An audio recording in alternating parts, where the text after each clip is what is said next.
The mist rolled across the jungle floor like a living thing breathing in silence. It did not simply drift. It crept, curled, and clung to the earth as though it had secrets to hide. The trees above reached like ancient fingers, twisted and thick with pale bark, their leaves the color of faded amethyst. Drops of moisture clung to every surface, catching what little light filtered through the dense canopy. The air was wet, heavy, and strangely still, as though the planet itself was waiting for something to happen. Kale stepped cautiously through the undergrowth, his boots sinking into the soft moss beneath. Every step made a muffled sound, quickly swallowed by the fog. His breath came slow and steady, not because he was calm, but because he had learned that fear made mistakes. And out here, mistakes were never forgiven. His uniform was torn and streaked with mud, his scanner flickering weakly at his wrist, struggling to make sense of the strange energy pulses surrounding him. It gave no clear direction, only the unsettling confirmation that he was not alone. Somewhere behind him, something moved. He paused, one foot half lifted, frozen in place. The sound had been soft, too soft for something so large. It was the kind of silence that followed a predator. A crunch, a low shift in the wet earth. Kyle did not turn. He did not run. He simply breathed and listened. Every instinct in him screamed to move, to flee, to fight. But he had spent his early years tracking wolves in the frozen wastes of Earth. He had learned then what true danger felt like, how it announced itself not with noise but with stillness. There it was again. A faint vibration in the ground. A breath not his own moving the air. The darakthul was close now. He shifted his weight slightly, reaching up to adjust the strap on his makeshift pack. His fingers brushed the cold metal shaft strapped across his back. It was not much, just a piece of wreckage from his shuttle crash, barely more than a blunt staff. Against the deadliest predator on this world, it might as well have been a twig. Still, he drew it slowly and let it rest at his side, not as a weapon, but as an extension of his focus. The mist ahead stirred. Branches moved, not from wind, but from something vast pressing past them. Then a sound. A low, guttural rumble that was not quite a growl and not quite a breath. It vibrated through the trees, through the ground, through Kale's bones. He turned now, slowly, keeping his body open and non-threatening. The creature stepped forward, emerging from the swirling fog like a god carved from nightmares. 4 meters tall, its body rippled with dark armored scales that caught the light like polished obsidian. Its limbs were thick with muscle, each claw large enough to tear through stone. The head was broad and low, shaped like a blade with glowing yellow eyes that cut through the mist. Fangs curved from its jaw like ancient ivory, still dripping from the last hunt. It took another step. The ground trembled. Kel exhaled. He did not lift the staff. He did not raise his voice or challenge the beast. Instead, he did something utterly human and completely mad. He knelt. Not fast, not in fear, but with intention. A slow, deliberate motion of respect. His eyes dropped, not in submission, but in understanding.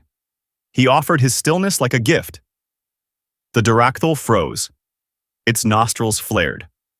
It leaned close, close enough that Kyle could feel the heat of its breath on his skin. The musky scent of the jungle beast was overwhelming, like wet stone, blood, and something old. Time slowed. Even the mist seemed to pause. Then, the creature stepped forward, claws sinking into the moss inches from Kale's boots. It sniffed him once, then twice. A huff of breath. A low rumble. And then, as silently as it had appeared, it turned and disappeared back into the fog. Kyle did not rise. He remained still, heart pounding like a drum in his chest. It had worked. Not through force, not through dominance, but through presence. He had faced the most dangerous predator on this world and walked away untouched. And high above, hidden among the pale leaves, a pair of silver eyes widened in wonder. Jaria, cloaked in mist and shadow, had seen everything. She pressed her hand to her chest, feeling her heartbeat race. She had been taught that humans were weak, that they were loud, foolish, and fragile. But this one had knelt before death and lived. The jungle had whispered of the darakthul for generations. Nothing faced them and survived. Until now. Jaria narrowed her gaze. She was supposed to observe, to remain unseen. But something deep inside her stirred. Something curious. Something dangerous. She had to know who he was, what he was, and why, in all the silence of the mist, the world had chosen to let him live. The mist swirled again, and the story began.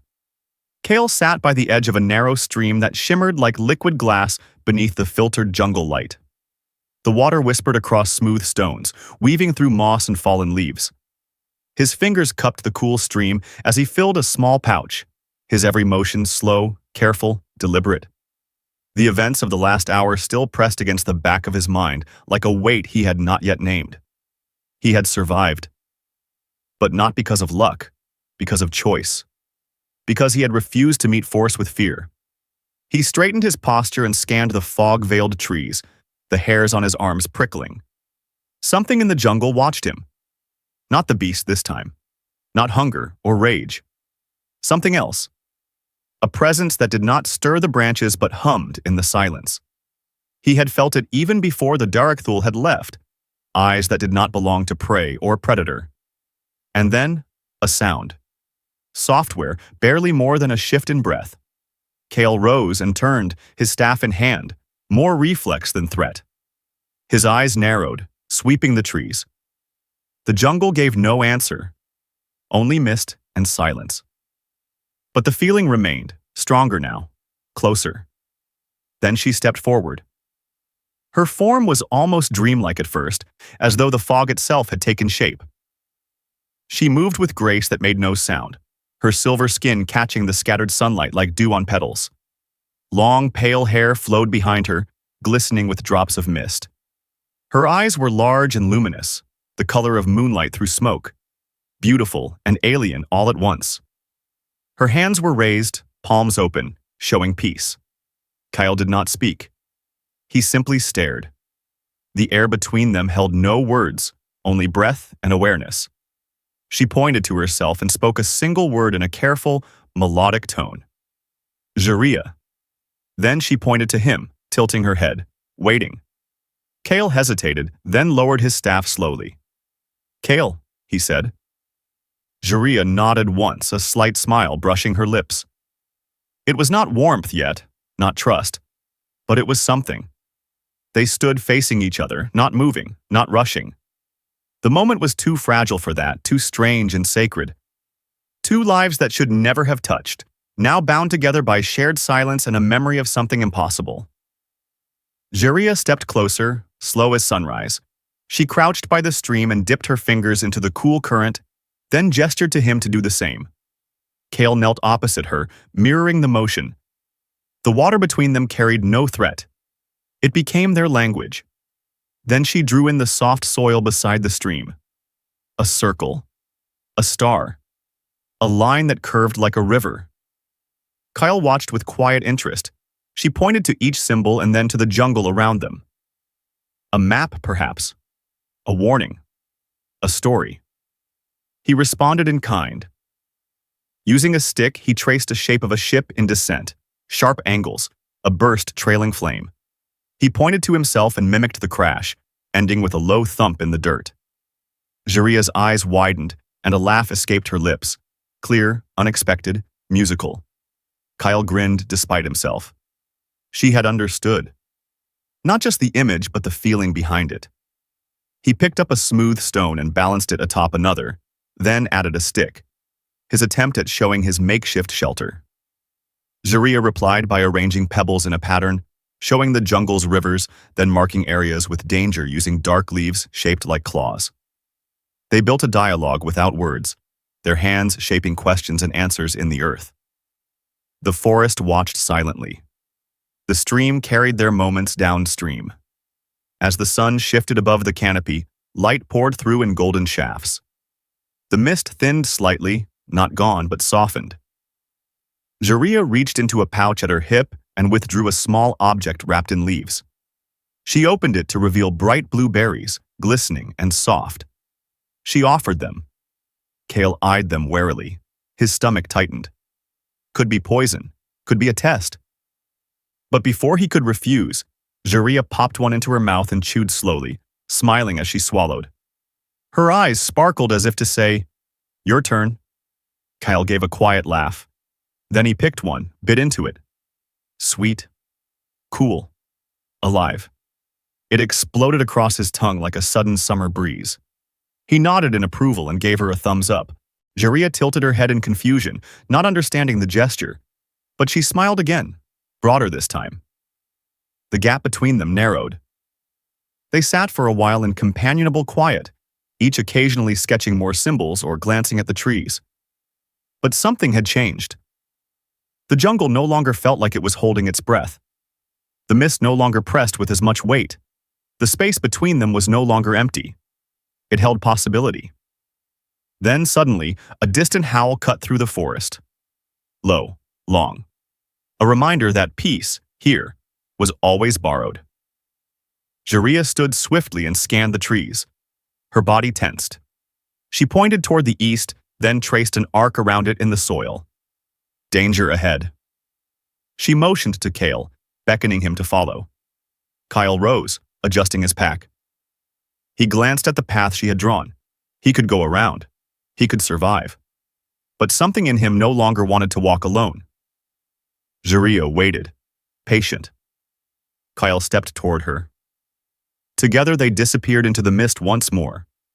The fog curled behind them like a curtain closing on the first act of a tale not yet fully told. The jungle grew denser as they moved, each step parting hanging vines and brushing aside towering ferns with leaves like polished leather. Kale walked just behind Jaria, his staff held low, eyes constantly shifting through the shadows. But she moved like someone born of this place. Her feet never snapped a twig, never stumbled. She seemed to know where every root hid beneath the soil and where every branch would sway in the wind. Without words, she led him through a maze of green and mist, and Kale followed, not because he had no choice, but because he trusted her. They passed ancient trees wrapped in thick veins of glowing moss. In the faint light, the colors shimmered blue and violet, pulsing softly with a rhythm that echoed Kale's own heartbeat. Every now and then, a distant cry echoed from the canopy, a high-pitched call that died in silence. The world here was beautiful, alive, and utterly alien. Hours passed, maybe more. Time moved strangely beneath this jungle sky, but eventually the forest began to change. The trees stood further apart, the underbrush thinned, and ahead, nestled in the cradle of a mist-veiled valley, a hidden village emerged. Kyle stopped, his breath catching. It was unlike anything he had imagined. Dozens of curved structures rose from the earth, like the shells of great beasts, made of living wood and stone, woven together by massive branches that arched overhead. Fires flickered in carved pits, casting long shadows on walls inscribed with strange glyphs. At the center stood a circular platform surrounded by tall totems, each marked with glowing symbols that hummed with silent power. The mist here clung to everything, crawling over the rooftops, threading through the open plazas, as if it too belonged. Jaria turned to him, her expression unreadable. Kale nodded slowly. He was ready. Or at least, as ready as anyone could be when stepping into the heart of a people who had once feared your kind. They entered through a narrow passage of stone, flanked by towering statues, beasts and figures carved with reverence, their eyes watching silently. As Kale crossed the threshold, everything changed. Eyes turned. Dozens. Hundreds. Children paused in their games, clutching their parents. Warriors gripped their spears tighter. Elders stood motionless, faces half hidden behind ornate masks. The air thickened, not with heat, with judgment. Kale could feel it pressing against him, an ancient weight, a wall of memory and fear. He took another step. Jaria moved with purpose, leading him directly to the central platform. She spoke then, not to him, but to the gathered crowd. Her voice was strong, fluid, and full of urgency. Though Kale understood none of her words, her meaning rang clear in her tone. She was defending him. She was asking them to listen. The crowd murmured. Whispers rippled through the village like a storm cloud ready to break. Then silence fell. An elder stepped forward, his robes long and adorned with glistening blue runes. A crown of horned bone rested atop his head, and in his hands he carried a staff carved from some ancient wood. When he spoke, his voice was low, resonant, and heavy with years. Kyle tensed. Jaria leaned toward him and whispered, "Elder Nirok," she said, "he is the highest voice. He will decide." Kyle nodded, swallowing hard. Elder Nirok pointed at Kyle, then toward the jungle. Then, slowly, he raised a single hand and drew a circle in the air. He slammed the staff once into the stone. Kyle flinched at the sound. Jaria turned to him, her voice quiet. "You must face them," she said. "Not with weapon, not with blood, with spirit." Kale frowned. "Them?" She hesitated. "The darakthul. Again, in the open. Before all. A trial. Not a test of strength, a test of soul." Kale's mind reeled. He had faced the beast once, alone, in the fog, and survived. But now they asked him to stand again, before not one, but many, in front of an entire village waiting to judge his every breath. And if he failed, if even one beast turned savage, what would happen? Would the people tear him down? Would Jaria be punished for bringing him here? He looked at her now. She stood firm, but her eyes held fear, not for herself, but for him. Kyle took a breath, then another, and nodded. "Yes," he said. A ripple moved through the crowd. Jaria reached out and gripped his hand for a moment, just long enough to say what she could not in words. "Thank you." That night, the village prepared. Fires burned low. Songs rose and fell like breath. Kyle sat alone near a small flame, sharpening his focus, not his weapon. He had no armor, no tricks. Only what he carried inside. Fear, resolve, and something more, something quiet and unseen. The stars above watched in silence, and the jungle dreamed. Morning would come soon, and with it, the trial of the spirit. Dawn arrived without light. The jungle held its breath beneath a heavy sky, cloaked in dense fog and quiet dread. The sun did not rise in golden splendor. It merely hinted at its presence behind thick clouds, painting the mist in a soft, silvery glow. Trees stood like statues, their bark slick with dew, and the ground exhaled a chill that sank deep into the bones. Kale stood at the edge of a vast clearing, where the forest had receded in a perfect circle as if nature itself had carved out an arena for what was to come. Around the perimeter, woven high into the trees, platforms had been built, quiet perches where the villagers gathered in hushed anticipation. No one spoke. No drums sounded. Only the soft creak of wooden beams and the occasional rustle of leaves broke the silence. Jaria stood alone on the highest platform, her white cloak billowing in the slow wind, hands clasped tightly around a small wooden token carved in the shape of a spiral, an ancient prayer symbol. Her lips moved silently, speaking words meant only for the stars. Her gaze never left the figure below. Kyle. He looked small in the center of the clearing. Just one man against the unknown. His clothes were still damp from the morning mist, his boots caked with jungle soil. No weapons, no armor, no protection but the steady rhythm of his breath. He let the staff fall to the ground behind him and stood straight, hands open, shoulders square. Across the field, movement stirred.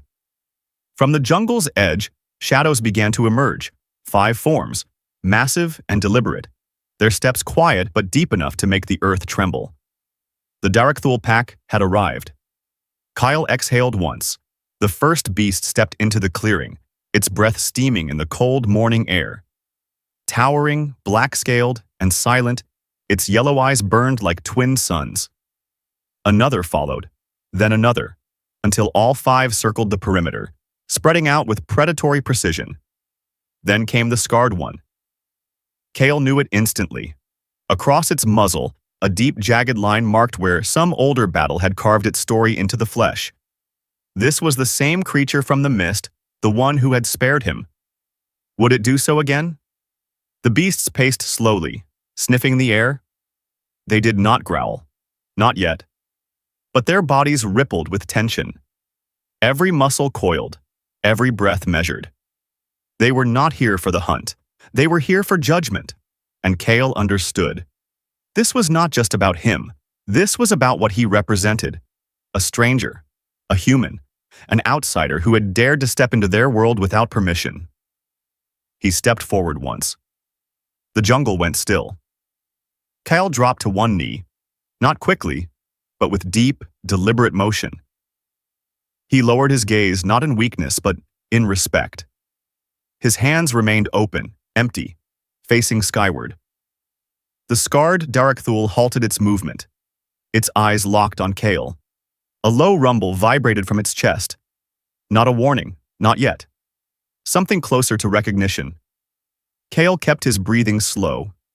In through the nose, out through the mouth. He remembered the day in the mist. The tension, the fear, the stillness that had saved his life. He called on that memory now, wrapping himself in it like a second skin. Another beast circled behind him. Another approached from the side. Still, Kale did not move. A snarl sounded. Sharp and sudden. He flinched, but only slightly. Then the scarred beast stepped closer.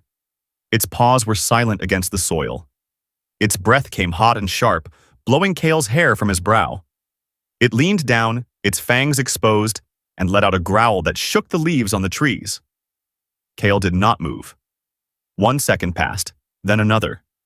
Slowly, he lifted his right hand, no higher than his shoulder, and extended it toward the creature's massive head. His fingers trembled. The jungle watched. The darakthul blinked. Another heartbeat. And then, impossibly, it leaned in. Kale's hand met scaled flesh, rough, warm, vibrating with power. He pressed gently, just once, against the beast's scarred muzzle. The darakthul chuffed, a sound deep and breathy, almost confused. Then it stepped back and bowed its head. Gasps echoed through the trees above. Jaria's hand flew to her mouth. The other 4 beasts stirred, unsure. Then, as if moved by some shared instinct, they too lowered their heads, one by one, until all 5 stood still, not in submission, but in respect. Kale rose to his feet slowly. The jungle exhaled. Above him, cheers burst from the watching platforms. Cries of awe and disbelief filled the air. Drums that had remained silent now thundered with joy. Children shouted his name, warriors beat the butts of their spears against the wood, and elders nodded with solemn reverence. Jaria's eyes shimmered with tears she did not let fall. Kale turned in a slow circle, the beasts behind him now calm, silent guardians. He looked up at the platforms, his chest rising with a breath that carried not pride, but peace. He had not conquered. He had connected. And somewhere in the far trees, unseen eyes narrowed with quiet fury. Because when one man teaches others to face monsters without fear, he becomes something more dangerous than any weapon. He becomes hope. And hope, in the wrong hands, can shatter empires. Night fell like ink poured across the sky. In the village of Umbaris, the air buzzed with celebration. Fires burned bright in the central plaza, casting golden halos across the curved rooftops. Children danced in circles, tossing glowing leaves into the flames. Drums beat slow and steady, a rhythm not of war, but of pride. For the first time in living memory, the darakthul had bowed their heads without bloodshed. And it was because of him. Kyle Drayan. He walked quietly through the village, not seeking praise but unable to escape it. Villagers stopped to touch his arm, to offer small gifts. Woven beads, carved tokens, soft fruits wrapped in leaves. They bowed not in submission but in honor. The warriors who once stared with suspicion now nodded with respect. Even the elders, their faces still hidden behind jeweled masks, had softened. At his side, Jaria moved with quiet joy. Her silver hair was braided with green vines, her tunic embroidered with the spiral sigil of renewal. She said little, but her eyes followed him like twin moons, watchful, proud, and full of questions she had not yet dared to ask. But not all hearts beat in harmony that night. High above the village square, hidden within the thick branches of an ancient tree, 3 figures crouched in silence. Their faces were painted with red and black clay, war symbols long thought buried by time. Their breath steamed in the cool night air. Their eyes burned with resentment. At the center of the trio was darakthul, second son of the elder line, and once heir to a power now slipping from his grasp. His jaw was tight, his fists clenched. "He shames us," Dareth muttered, watching Kale accept a fruit from a laughing child. "The beasts should have torn him apart. Instead, they kneel, and the tribe forgets who we are." The warrior beside him, younger, more impatient, growled low. "We could challenge him. Bring him down in combat. Let the old ways decide." "No," Dareth snapped. "If we fight him openly, the people will rally to his side. They worship him now. We must make him fall without lifting a blade." He reached into his cloak and pulled out a small stone, no larger than a clenched fist. It pulsed with a faint red light and reeked of something foul, sharp and metallic, like blood left too long in the sun. "The old scent," whispered the third warrior. "You said it was forbidden." "And yet we kept it," Dareth replied, his voice cold. "For moments such as this." He lifted the stone toward the firelight. Inside, dark veins swirled, alive with ancient memory. It was a shard of bloodstone, mined in secret from the caverns beneath the eastern cliffs. Its scent was invisible to most, but to the darakthul, it was a signal older than language. A trigger. A madness. "We release it during the ceremony," Dareth said. "In the moment of their union, when the elders bless the human with the title of Friend of the Wild, the beasts will be watching, close, calm, unarmed. And the bloodstone will drive them mad," the younger warrior finished. Dareth nodded. "They will tear him apart, and with him, the illusion. The people will remember fear. They will return to the old ways, and I—" He stopped, staring at the crowd below. "I will remind them who kept them safe before the human came." Silence settled over them again, thick and dangerous. Below, the drums changed pace, slow and reverent now. Elders began gathering at the sacred tree, preparing the ritual. The moment drew near. Kale stood near the base of the tree, unaware. His back was straight, his hands folded before him, and his heart calm. Jaria stood beside him, whispering softly in his ear, explaining the symbols, the steps, the meaning. She did not know the danger that crept above. No one did. In the canopy, Dareth closed his fingers around the stone. Its warmth pulsed against his skin like a living heart. "Let them celebrate," he whispered. "Tomorrow, they will mourn." And the wind carried his words into the night, unseen and unheard. The sacred tree rose tall and silent at the heart of the village, its pale bark glowing faintly under the morning sky. Vines of green and gold curled around its massive trunk, and from its branches hung dozens of soft lanterns, swaying in the breeze. The clearing below had been transformed. Flowers lined the paths. Circles of patterned stone marked the ritual space. And in the center stood Kale Drayan, face calm, hands clasped, eyes lifted toward the sky. Today, he would be named Friend of the Wild, a title never before granted to an outsider. Around him gathered the entire tribe of Umberis. Elders in ceremonial robes held bowls of scented smoke, which curled upward like prayers. Children sat in clusters, wide-eyed and eager. The darakthul pack waited quietly at the tree's edge, their scaled bodies coiled with tension, but not violence. They had come not as beasts, but as witnesses. Beside Kyle stood Jiraiya, her silver hair braided with jade leaves, her golden eyes full of hope. She had guided him here, stood by him through every trial. This moment, too, belonged to her. The High Elder stepped forward, staff in hand, and began to speak in the ancient tongue. The words carried like wind through water. Soft, powerful, heavy with age. Jiraiya translated in a whisper, You came as stranger. You walked with peace. You faced the ancient heart of the wild and did not strike. For this, the wild names you brother." Kale bowed his head. The elder reached into a woven satchel and removed a crown made of twisted branches, set with a single clear crystal at its center. He raised it high, ready to place it on Kale's head. And then it happened. A sharp crack split the air. A burst of red light shimmered above the crowd, brief, colorless to the eye, but devastating to the nose. The bloodstone had been shattered. The darakthul roared.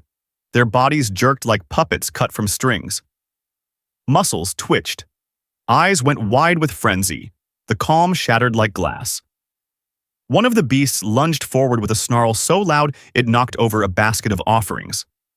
The others followed, howling, their minds clouded by an ancient scent, the echo of blood and betrayal. Screams erupted. Villagers scattered in every direction. Children were pulled into huts.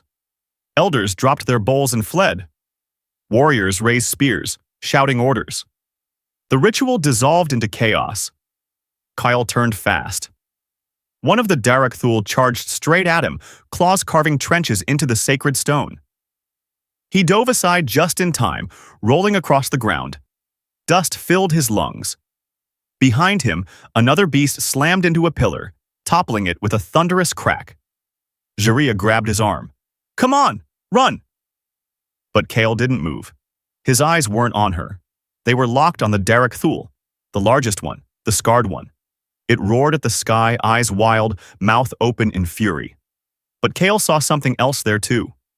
Fear. They weren't attacking out of hunger. They were in pain, driven mad by something unnatural. Someone had done this, and he knew who. From the corner of the square, half shrouded in a cloak, Dareth Valen slipped through the smoke, a smile on his lips. Kale's jaw clenched. There would be no time for justice if everyone died first. Another beast charged toward the crowd. Kale stepped into its path. He didn't shout, didn't wave his arms. He just walked, slowly, directly, into the center of the chaos. Around him, the world fell apart. Stone shattered, fire flared, screams echoed, but he moved like the eye of a storm. The darakthul saw him. It bared its teeth. Kale knelt, his head lowered, hands open. No staff, no weapon. Just breathe. Just stillness. The beast froze, confused. It paced, growling, circling, but it didn't attack. Kale raised his eyes and whispered. Low, steady, words not meant to be understood, only felt. "You know me. I'm not here to hurt you. This is not who you are." The scarred beast came closer. It shook its head violently, pawing the ground, fighting the blood scent burning in its skull. Kale reached out. Behind him, Zaria watched, frozen. All around, warriors held their weapons high, unsure. Ready to strike. Ready to end the beasts before the beasts ended them. And then, with a long, shuddering breath, the darakthul stepped forward and pressed its massive forehead to Kale's hand. A sound rippled from its throat. Not a growl, a sigh. One by one, the others stilled. The madness faded like morning fog. The bloodstone's influence slipped away, its power broken by something older, something stronger. Trust. Kyle stood slowly. The beasts backed away. The village fell silent. Above it all, Dareth stood frozen. His plan had failed. And worse, he had been seen. His betrayal exposed. And in that moment, Kale Drayan was no longer just the human who survived the jungle. He was the man who calmed monsters. Again, the village square lay in disarray. Shattered stones littered the ground. Broken offerings smoldered where fire had licked at fabric and wood. Cries of confusion still echoed from the deeper dwellings, and the scent of fear lingered in the air like smoke after a storm. But the darakthul were calm now, massive forms standing still, chests heaving with heavy breaths. Their eyes, once crazed, had softened again under Kale's hand. A hush fell over the clearing. Then, a sharp whistle cut through the silence. From the far edge of the crowd, a figure stepped forward, cloak billowing back to reveal war paint smeared across a scowling face. Dareth Valon. His eyes gleamed with fury, and in his hand he held a blade, long, curved, dark as obsidian. He pointed the blade at Kale. "This outsider," he roared in the native tongue, "is a danger to us all. He bewitched the beasts. He poisoned our traditions. He walks among us like a brother, but he is not one of us." Kyle didn't flinch. He didn't raise his voice. He didn't even draw a weapon. Jaria stepped forward instead, staff lifted, voice sharp. "No," she shouted, her voice shaking the treetops. "He is not your enemy." But Dareth only laughed, a bitter sound like metal scraping stone. He reached into his satchel and pulled out another shard, a second bloodstone, pulsing with a deeper, more violent glow. "No more lies," he spat. And with a violent motion, he hurled the stone high into the air. It cracked mid-flight, a sound like bone snapping, and an invisible wave exploded across the square. The darakthul howled in agony. Their muscles tensed. Claws scraped the stone. Their breath came in shudders of rage and pain. The blood madness surged again. Jaria screamed Kale's name, but he was already moving. Not away, not toward Dareth. Toward the largest beast, the one with the scar. The crowd watched in horror as Kale dropped to his knees before the creature once more. The beast loomed, snarling, teeth bared inches from his throat. Warriors prepared to throw spears. Mothers shielded children. Even Jaria could not breathe. Kyle closed his eyes and whispered, "You know me. You remember me. Fight it. Please." The beast roared, head shaking side to side. Its claws dug trenches into the earth, but it did not strike. It trembled, torn between madness and memory. Kyle reached out with one hand. His fingers touched the creature's brow. For a heartbeat, nothing moved. Then, a low whimper, a whine, a shudder, and the beast lowered its head once again. The others followed. One by one, the darakthul stepped back, confusion giving way to calm, instinct giving way to trust. The madness bled away into the soil. The red glow faded. Kale stayed kneeling, forehead pressed against the beast's massive skull. Peace. And then Dareth screamed in rage. He charged, blade raised, eyes wild, but he was not fast enough. The scarred darakthul moved first. With a single lunge, it placed itself between Kale and the attacker. Its roar tore through the air, louder than thunder. It knocked Dareth aside like a dry leaf in a storm. The blade flew from his hand and skittered across the stones. He landed hard, gasping, his body twisted in the dirt. For the first time, fear filled his face. The villagers surged forward, forming a wide circle around him. Warriors stepped in, weapons lowered, no longer for the beasts, but for one of their own. Elder Nirok stepped slowly into the clearing, leaning on his carved staff. His robes trailed like mist. He said only one word: banishment. The word echoed like a bell rung in the soul. Dareth collapsed forward, defeated. Two warriors lifted him by the arms. No one cheered. No one wept. They led him toward the jungle's edge, into the thick fog where the tribe would no longer protect him. The jungle would decide his fate now. And in his place, Kale stood. Not as a guest, not as a stranger, but as the man who had walked into the jaws of the wild and come back, not with blood, but with peace. One by one, the villagers dropped to their knees, warriors, elders, even the children. They bowed not to a conqueror, not to a ruler, but to a symbol, to hope. Jaria approached last, her hand pressed to her chest, her eyes glistening with unshed tears. She reached out and laid her palm over Kale's heart. "You saved us," she whispered. Kale shook his head. I only showed you who you already were." And high above, the mist began to lift. The light of a new day spilled into the village square. And for the first time in living memory, it brought more than warmth. It brought belonging.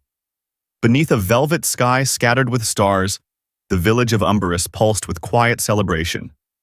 The fires burned lower now, their orange glow softening the night, casting warm light onto the faces of those who lingered. There was no feast, no wild drums, no more howling from the darakthul. Only the kind of peace that sinks deep into the soul. Kale Drayan stood beside the sacred tree, not at its base this time, but on the platform where the elders once stood. The villagers had gathered again, not out of fear or uncertainty, but to witness something never before seen.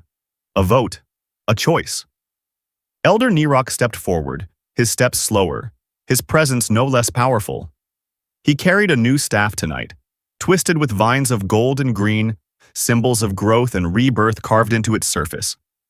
He did not speak of ancient trials or bloodlines. He spoke of the future.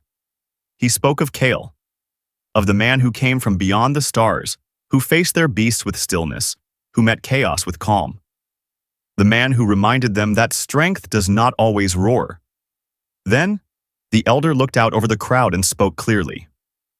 Will you accept him, not as outsider, not as guest, but as one of our own? The answer came not as a shout, but as a wave, a gesture. One by one, the villagers placed their hands over their hearts, a silent oath of belonging. Even the darakthul, still lurking near the forest edge, watched with solemn eyes. Kale stepped forward. He looked at the faces around him. Faces once filled with suspicion, now glowing with quiet trust. He thought of Earth. So far away it might as well be a myth. He thought of the crash that nearly killed him, of the day he faced a beast and did not run, of Jaria's voice in the mist and the firelight in her eyes. He placed his hand over his chest. I am honored, he said simply. Jaria moved to his side, her smile soft but steady. In that moment, no one doubted what she felt, and no one missed the way Kyle looked at her, with a reverence too deep for words. The crowd cheered, not loud, not wild, but with a power that rang through the trees like a heartbeat. The drums returned, not of war, but of joy. The darakthul let out a low call, not of threat, but of acceptance. From that day on, Kale did not lead with orders. He led by action. He helped rebuild the outer shelters. He taught simple systems for gathering rainwater and preserving food. He shared stories of Earth, some true, some foolish, all full of wonder. Jaria walked beside him always. She taught him the deeper names of the jungle, the hidden paths, the secrets whispered only to those who listen. Together they formed something new. A bridge not just between species but between ways of life. Where once the darakthul had been hunted or feared, now they moved through the village as guardians. Silent, wild, trusted. Children fed them with open hands. Warriors bowed when they passed. And still, Kale remained humble. He carried stones when others grew tired. He was first to rise when storms threatened. He smiled before he spoke. He listened before he acted. One night, beneath the canopy of stars, a new story was told. Not of the old warriors, not of blood spilled on the stones, but of a human who came from the sky and reminded a forgotten people how to dream again.